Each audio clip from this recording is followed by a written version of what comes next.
I'm Rich Carroll. This local news is a service of Flagler County's Toyota dealer, Beaver Toyota, here to wow you. I have made the difficult decision, and it certainly comes with a very heavy heart, to step down from my role as the mayor of the city of Palm Coast. Palm Coast Mayor Melissa Holland tells WNZF she's resigning as mayor to focus all of her energy and her time on her daughter, who faces significant health challenges following a liver transplant. Holland announced her decision on Facebook Tuesday and gave no indication of what was to come at an earlier city council meeting. She says her decision had nothing to do with an incident 2 weeks ago when a man rushed the dais towards her, prompting her to have a security escort on the way home. Nothing happened or occurred that shifted my decision immediately. This is just something I've been thinking through for a period of time, and my daughter has had a very long health journey and received a liver transplant, and has had a few setbacks that have caused me to truly reevaluate where my time needs to be spent.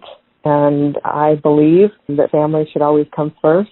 Flagler County Commissioner Dave Sullivan says news of Holland's resignation stunned him. I had not a single indication that this was going to happen today. So I have no real ideas of if there's something special going on. Being elected official is not as easy as maybe some people think, and there are pressures on you. So I wish her well. Sorry to see her go, and look forward to what's going to happen. Mayor Holland says she will no longer be mayor, but that doesn't mean she's going anywhere. Palm Coast has been my home for 36 years. I still say I drive around this community and feel like I'm on vacation every day after this entire period of time.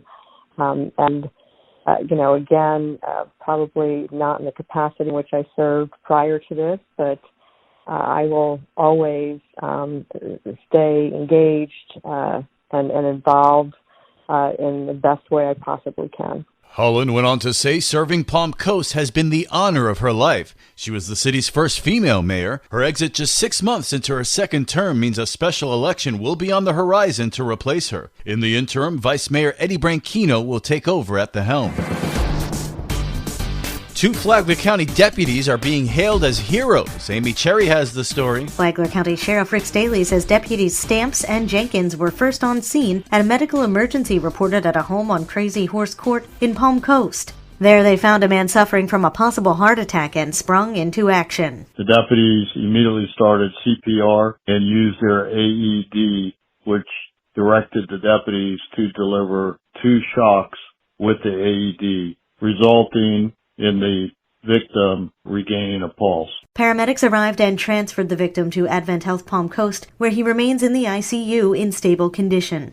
All deputies now carry AEDs in their patrol vehicles so that they can provide life-saving assistance should someone need it, and they arrive before paramedics. The AEDs were made possible in part through a $20,000 grant from the Firehouse Subs Public Safety Foundation, which the Sheriff's Office received in 2019.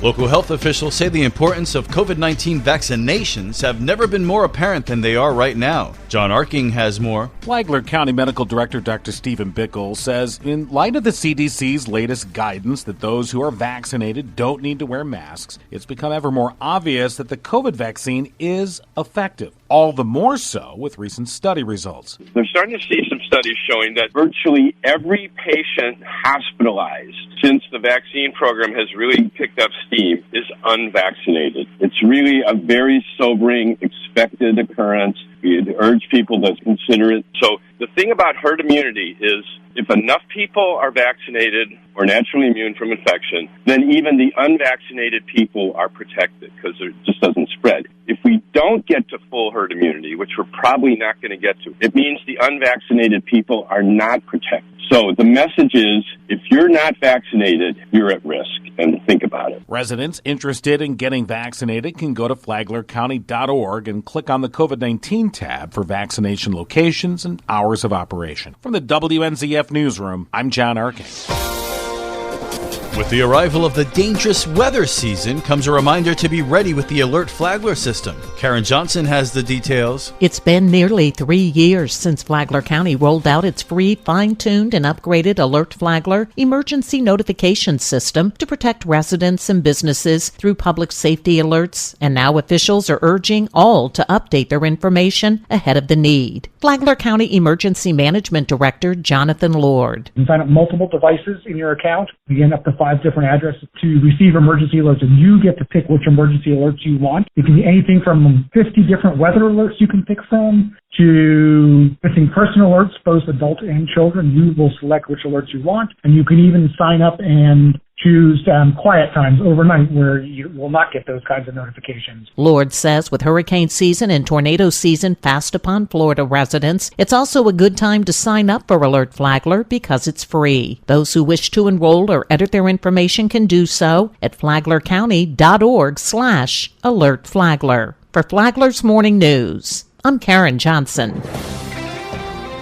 Businesses everywhere are looking for employees. How are restaurants dealing with the help wanted issue? James with River Grill and other Ray Barchet properties says the restaurants have had to change some offerings. Funky Pelican, we closed down for a couple days just to kind of give our staff a break. At the Funky Pelican, we had to cut back on breakfast, as well as Krabby Joe's, we had to cut back on breakfast. James said that the company changed policies so that the staff would not suffer burnout. The Business Report is on WNZF Saturday mornings at 10. The podcast is on the Flagler Radio app. Tomorrow, how the Kona ice business came to Flagler County. From the WNZF Newsroom, I'm Deb Albertson. And now you're up to date on Flagler's morning news. I'm Amy Cherry.